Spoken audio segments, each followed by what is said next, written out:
کا دوسرا اعتبار ہم تمام منا بھی رہے ہیں اور خداوند کی حضوری میں بیٹھ کر اسے سمجھ بھی رہے ہیں۔ ابھی جو نوجوانوں نے، بچوں نے مائنس کیا، یہ ٹیبلو نہیں تھا، یہ مائنس تھا جس میں بولا تو کچھ نہیں گیا لیکن اشعاروں سے سب چیزیں سمجھا دے گی ہیں۔ یہ مائنس جو ہے یہ امن کا پیغام دے رہا تھا اور پھر ساری یوتھ نے آ کر ایک کینڈل جلائی امن، اور ابھی بائبل ریڈنگ بھی جو تھی وہ بھی ہم نے سنی۔ آج کے زمانہ میں ہم تمام اپنے آپ کو باغور دیکھیں تو میں بڑے تجربہ سے یہ بات معلوم کرتا ہوں کہ ہم سب بے آرام ہیں، کسی نہ کسی جگہ پر ہم بے آرام ہیں، یعنی کہ ہماری زندگی میں کہیں نہ کہیں جو امن جو ہے نا وہ بہت زیادہ خراب ہو چکا ہے۔ اور جب ہم پرانے وقت کو، گزرے زمانہ کو یاد کرتے ہیں تو سمجھ لیں کہ گزرے زمانہ میں امن تھا اور آج کے زمانہ میں امن ہے ہی نہیں ہے۔ اور اگر ہم اس امن کے لغوی معنی دیکھیں، اس امن کو کھولیں تو اس امن کے جو لغوی معنی بنتے ہیں چین، اطمینان، سکون و آرام، صلح یا پناہ، یہ سارے لفظ مل کر بیان کرتے ہیں کہ امن، اگر چین ہے تو امن ہے، اگر اطمینان ہے تو امن ہے، اگر سکون و آرام ہے تو امن ہے، اگر صلح ہے تو امن ہے، اگر کسی جگہ پر پناہ ہے تو امن ہے۔ یہ سارے لفظ جو ہے یہ بیان کرتے ہیں کہ امن جو ہے ہماری زندگی کا ایک بہت اعلیٰ حصہ ہے۔ ہمارے پاس بہت کچھ ہو اور ہمارا ٹیبل کھانے سے بھرا ہو، جو جیب جو ہے وہ پیسوں سے بھری ہو، اور اگر سکون نہ ہو، اگر امن نہ ہو، اگر اطمینان نہ ہو، اگر آرام نہ ہو تو شاید جیب میں پیسے بھی بیکار ہے اور ٹیبل جو کھانے سے بھرا ہے وہ بھی بیکار ہے، کیونکہ امن ہی نہیں ہے، سکون ہی نہیں ہے۔ اور امن کا دوسرا اعتبار جو ہے یہ علامت ہے امن کی، سکون کی، صلح کی، پناہ کی، چین کی، اطمینان کی۔ اکثر جب ہمارے بچے شرارتیں کرتے ہیں ہم اپنے بچے کہتے ہیں امن نہ ہے، امن ہی نہیں ہے، چین ہی نہیں ہے۔ بیسیکلی یہ چین جو ہے، یہ جو امن جو ہے ہماری زندگیوں سے اب بہت سپیڈ سے، بہت تیزی سے کم ہو رہا ہے۔ ہماری نیند جو ہے یہ کم ہو رہی ہے کیونکہ سکون نہیں ہے، کیونکہ چین نہیں ہے، امن نہیں ہے۔ حکمت کا بادشاہ سلیمان فرماتا ہے زبور 72 اس کی 7ویں آیت میں، اس کے ایام میں صادق برومند ہوں گے اور جب تک چاند قائم ہے خوب امن رہے گا۔ ابھی یہاں پر حکمت کا بادشاہ کہتا ہے کہ جب تک چاند قائم ہے خوب امن رہے گا۔ اور پھر مثال کی کتاب 18 باب کی 10ویں آیت میں دیکھیں تو وہاں پر حکمت کا بادشاہ فرماتا ہے خداوند کا نام محکم برج ہے اور صادق اس میں بھاگ جاتا ہے اور امن میں رہتا ہے۔ اب جو خداوند کو جانتا ہے وہ کہتا ہے کہ اس کا نام محکم برج ہے، اور جو کوئی سمجھتا ہے وہ بھاگ جاتا ہے تاکہ میں اس میں امن پاؤں، اس میں چین پاؤں، اس میں اطمینان پاؤں، اس میں صلح رکھوں، اور میری پناہ، میرا امن، میرا چین، میرا سکون جو ہے وہ خداوند میں ہے۔ اور بائبل مقدس ہم تمام کو پیدائش کی کتاب سے لے کر مکاشفہ تک امن کا پیغام دیتی ہے۔ بائبل مقدس زمین پر لگی ہوئی آگ کو بچانے کے لیے، ہماری رات کے لیے روشنی اور قدموں کے لیے چراغ ہے، اور بائبل مقدس کا ہر ایک صحیفہ جو خدا کے الہام سے ہے یہ ہمیں امن کا پیغام دیتا ہے، یہ ہمیں صلح کا پیغام دیتا ہے، یہ ہمیں چین کا پیغام دیتا ہے، یہ ہمیں اطمینان کا پیغام دیتا ہے، یہ ہمیں پناہ کا پیغام دیتا ہے۔ اور بائبل مقدس بیان کرتی ہے کہ مصر کے حاکم فرعون نے امت اسرائیل کا امن خراب کیا ہوا تھا، اور بائبل میں لکھا ہے کہ امت اسرائیل کا امن جو تھا وہ اس فرعون نے خراب کر دیا تھا، اور امت اسرائیل بے چین تھی، کوئی اطمینان نہیں تھا، کوئی سکون نہ تھا، کوئی آرام نہ تھا، کوئی صلح نہ تھی، کوئی پناہ نہ تھی، بلکہ بربادی تھی، اور امن جو تھا وہ خراب ہے، بے سکونی ہے۔ اور بائبل بیان کرتی ہے کہ فرعون ان سے سختی سے کام کرواتا، سختی سے محنت کرواتا، اور وہ نہایت تلخی کی زندگی گزار رہے تھے، تلخ زندگی گزار رہے تھے، اور ترقی کے ساتھ کام کرنا، محنت کرنا، اور امت اسرائیل پر ظلم کی حد ہو چکی تھی اور ظلم کے ستم ان پر نہایت تھے۔ اور بائبل بیان کرتی ہے کہ امت اسرائیل سے جتنے بھی کام کروائے جاتے تھے وہ تشدد کے ساتھ کروائے جاتے تھے۔ یوں سمجھے کہ سرکس میں شیر بھی جو ہے وہ بھی جب پرفارمنس کرتا ہے تو اس پر بھی تشدد ہوتا ہے۔ اب بائبل میں لکھا ہے کہ ان کے ساتھ تشدد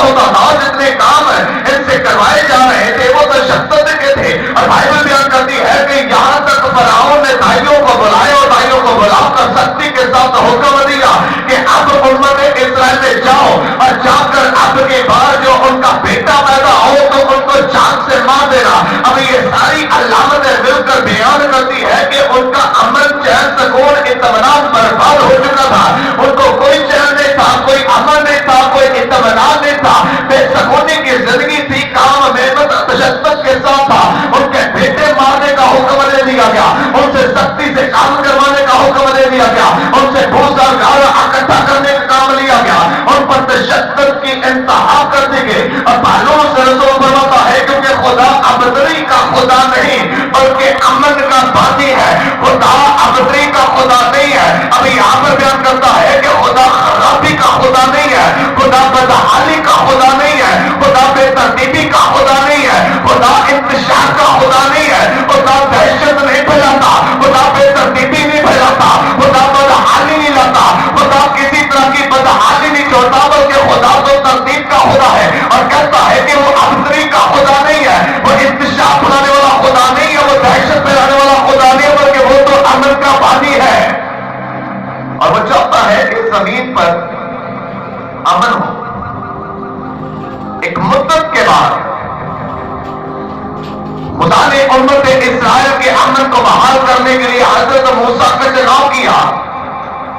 اور جب خدا نے حضرت موسیٰ کا چناؤ کیا تو اسے مصر کے حاکم فرعون کے پاس امن کے ساتھ بھیجا اور پیغام بھی امن کا دے کر بھیجا۔ اب امت اسرائیل کے لیے خدا نے ایک نبی برپا کیا اور اس نبی کے منہ میں اپنا کلام رکھا اور اس نبی کو بڑی ترتیب کے ساتھ کہتا ہے کہ تو امن کے ساتھ فرعون کے پاس جا، اس کے محل میں کھڑا ہو جا اور میرا پیغام امن کا ہی پیغام ہے، اسے امن کا پیغام دے اور جا کر اس سے کلام کر، جا کر اس سے بات کر اور جا کر اسے کہہ کہ میرے لوگوں کو جانے دے تاکہ وہ میری عبادت کرے۔ امن کا پیغام دیا ہے، پھر کہتا ہے کہ جا فرعون کے پاس جا کر میرے لوگوں کے لیے اس سے کہہ کے جانے دے تاکہ وہ بیابان میں جا کر میری عید کرے۔ مگر فرعون جو ہے کہتا ہے کہ میں خدا کو نہیں جانتا، کون خدا، کیسا خدا، میں کسی خدا کو نہیں جانتا، کیونکہ فرعون مصر کے اندر خود کو خداوند تسلیم کرتا ہے، خود کو ان کا خدا کہتا ہے اور کہتا ہے کہ میں کسی خدا کو نہیں جانتا، کون خدا، کیسا خدا،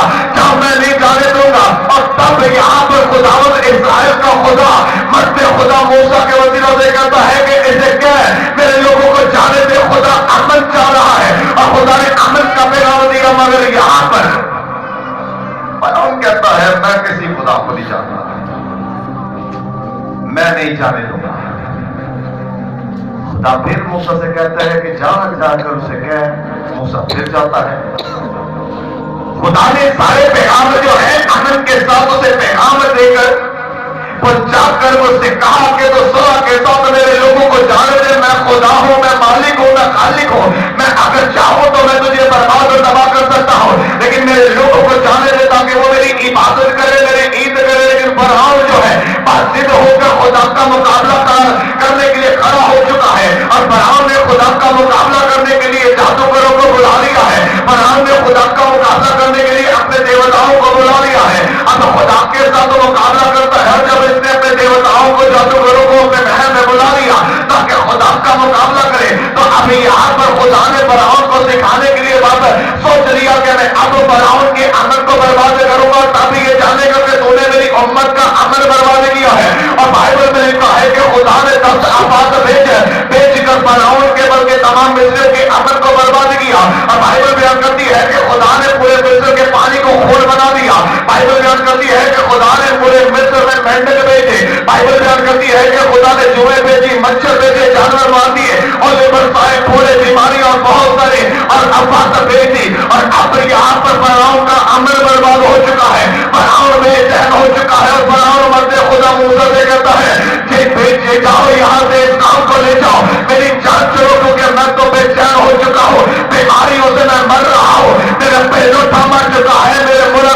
برا حال ہو چکا ہے، اب میرے ملک کا میرے لوگوں کا میرا حال جو ہے بدتر ہو چکا ہے، امن برباد ہو چکا ہے۔ اس سے پہلے خدا نے کہا کہ میرے لوگوں کو جانے دے تاکہ میری عبادت کرے، میرے لیے عید کرے، لیکن اس نے جانے نہ دیا، اور یہاں پر اب خدا نے اس کے امن کو برباد کیا۔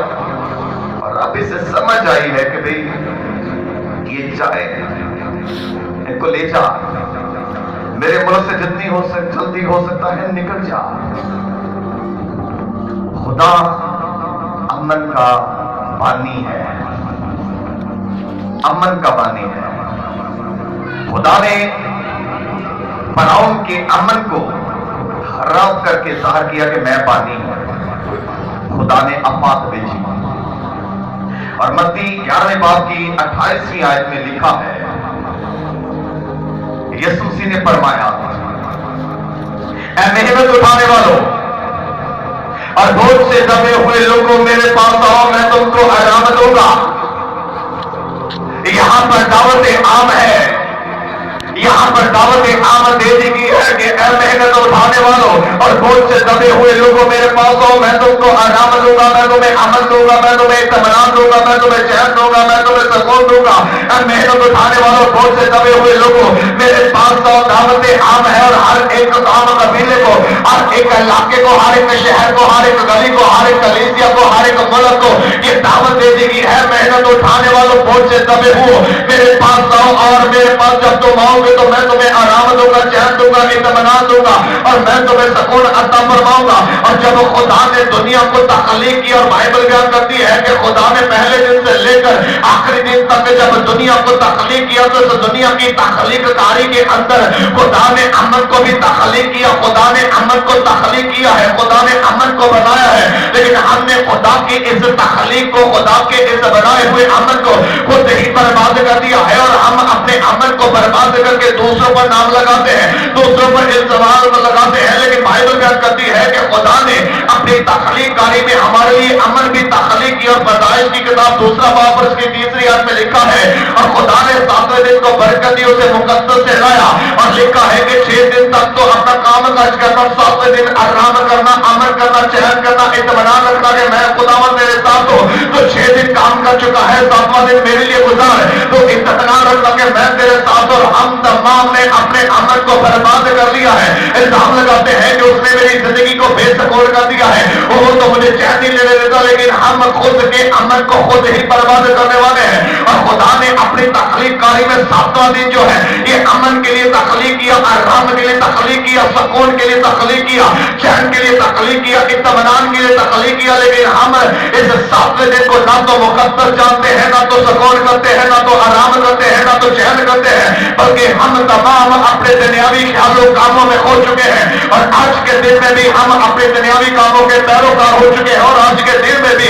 ہم یہی چاہتے ہیں کہ میرا کام ہو جائے، خدا کا گھر خالی ہے تو خالی رہے، میں اپنا کام کروں، میں اپنی خوشی کروں۔ لیکن یہاں پر ہم تمام جب اپنی خوشی کے طالب ہو جاتے ہیں، جب اپنی خوشی کرتے ہیں اور خدا کو بھول جاتے ہیں، اور خدا کے تخلیق کیے ہوئے دن کو جس میں امن ہے، سکون ہے، ہم ختم کر دیتے ہیں، بھول جاتے ہیں، اسے عزت اور اہمیت نہیں دیتے، تو تب ہماری بربادی، ہماری تمام طرح کی مشکلیں ہم میں پڑتی ہیں۔ مگر بائبل مقدس میں مرد خدا پالوس نے کہا ہے، خدا افضلی کا خدا نہیں ہے بلکہ امن کا بانی، اور یسوع مسیح نے دعوت دی ہے، بوجھ کے دبے ہوئے لوگوں میرے پاس آؤ، میں تمہیں آرام دوں گا، میں تمہیں چین دوں گا، سکون دوں گا، میرے پاس تو آؤ۔ لیکن کوئی بھی میرے پاس تو آؤ، میرے گھر میں تو آؤ۔ امن خراب ہو چکا ہے، کسی کو نہیں امن ملتی، بہت کچھ ہونے کے بعد بھی ہم مارے پھرتے ہیں۔